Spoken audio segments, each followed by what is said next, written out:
Hello everyone! Let's make fried chicken schnitzel with German-style potato salad today. The acidic taste of the salad pairs really well with the juicy chicken, and I'm sure your family will love it. The process is very simple and takes just about 1 hour from start to finish. Now let's start cooking.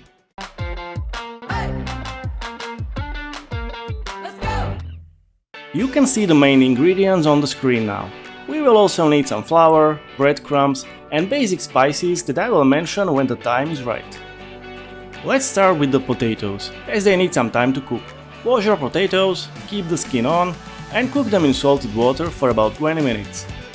In the meantime, we can prepare the rest of our salad ingredients. An onion comes first and we need to chop it finely. You can use yellow, white or even red onion, whatever you prefer.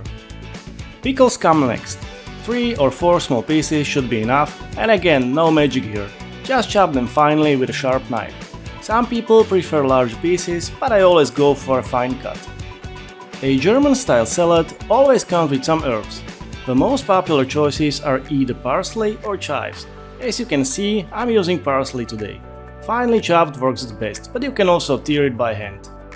Next comes beef broth, sugar, white wine vinegar, oil, and Dijon mustard. Check the description below the video for exact measurements. Now we need to mix everything together and our salad dressing or sauce is almost ready. Let's not forget about a generous amount of salt and black pepper. Mix it up again and we can go back to the potatoes that should be ready and cooked by now. Use a fork to test. Once it slides in easily, the potatoes are ready. Rinse the potatoes with cold water to make them cool enough to handle and proceed with removing the skin. Use a small knife to do this, it should go easily. Slice the potatoes thinly and don't worry if they break up a little bit. This can happen when you overcook them, but it doesn't really affect the final taste at all. The last thing to do is to mix the potato slices with the dressing and our potato salad is ready. Use 2 tablespoons and go gently at it, so you don't break the potatoes too much. Set the salad aside and let's move to the next step. I like to make really large chicken schnitzels, so I'm about to butterfly the breasts to make them bigger. Cut through the thicker side, but not all the way through. Now open the breast up, cover it with foil and use a meat mallet to pound it lightly to reach an even thickness. Give it a few hits from both sides and repeat the process with all the breasts you have prepared. For the seasonings, I'm keeping it really simple and using just a nice amount of salt and freshly cracked black pepper.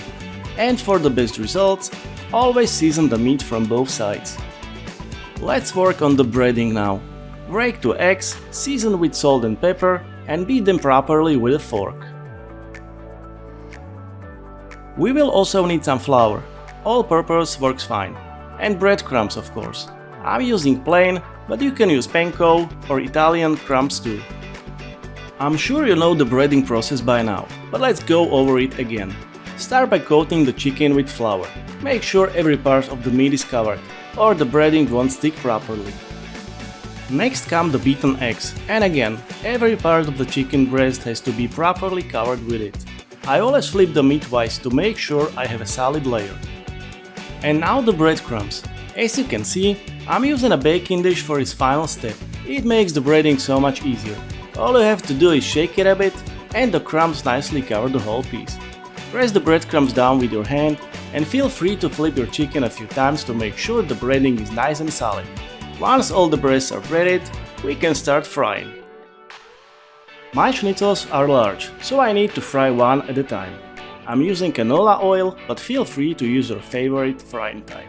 Set the heat to medium-high and use about half an inch of oil. Each side takes about 5 to 7 minutes, but always watch the color. Once it becomes golden brown, it's time to flip. Repeat the process and once all of our schnitzels are ready, it's time to serve.